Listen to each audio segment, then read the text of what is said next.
શું તમને ખબર છે કે ગુજરાત કેમ અને ક્યારે બન્યું અને કેમ 1 મે એટલો ખાસ છે? આજે આપણે વાત કરવા જઈ રહ્યા છીએ એક ગૌરવના દિવસની, ગુજરાત સ્થાપના દિવસ વિશે. દર વર્ષે 1 મેના દિવસે ગુજરાતનો સ્થાપના દિવસ ઉજવવામાં આવે છે. આજના દિવસે જ વર્ષ 1960માં બોમ્બે રાજ્યમાંથી અલગ થઈને ગુજરાત રાજ્ય બન્યું હતું. ગુજરાત બનાવવાની માંગ ઘણા વર્ષોથી ચાલી રહી હતી. ગુજરાતી ભાષા અને સંસ્કૃતિને સાચવવા માટે લોકો એકજૂટ થયા.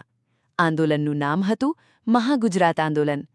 આ આંદોલનમાં અનેક લોકોએ ભાગ લીધો અને ઘણાએ બલિદાન આપ્યું.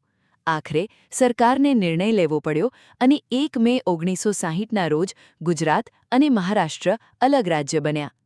ગુજરાતની ખાસિયતમાં જોઈએ તો ગુજરાત માત્ર એક રાજ્ય નથી, પણ એ છે સંસ્કૃતિ, પરંપરા અને વિકાસનું પ્રતીક. અહીં છે દ્વારકા અને સોમનાથ જેવા પવિત્ર ધામો, ગાંધીજીનું જન્મસ્થળ પોરબંદર, સ્ટેચ્યુ ઓફ યુનિટી, વિશ્વની સૌથી ઊંચી પ્રતિમા. વ્યાપાર અને ઉદ્યોગમાં પણ ગુજરાત અગ્રેસર છે. ગુજરાતી હોવાનું ગર્વ છે કે ગુજરાતીઓ મહેનતુ, સાદા અને વ્યાપારમાં હોશિયાર હોય છે. જય જય ગરવી ગુજરાત માત્ર શબ્દો નથી, એ આપણા ગૌરવની ઓળખ છે. આ દિવસ આપણને યાદ અપાવે છે કે આપણે આપણા રાજ્યની સંસ્કૃતિ, ભાષા અને વિકાસમાં યોગદાન આપવું જોઈએ. ચાલો, આજે પ્રતિજ્ઞા કરીએ. ગુજરાતને વધુ ઉત્તમ બનાવવા માટે આપણે પોતાનું યોગદાન આપીએ. કોમેન્ટમાં લખો જય જય ગરવી ગુજરાત. આ વિડિયો ગમ્યો હોય તો લાઇક, શેર અને સબસ્ક્રાઇબ કરવાનું ભૂલશો નહીં.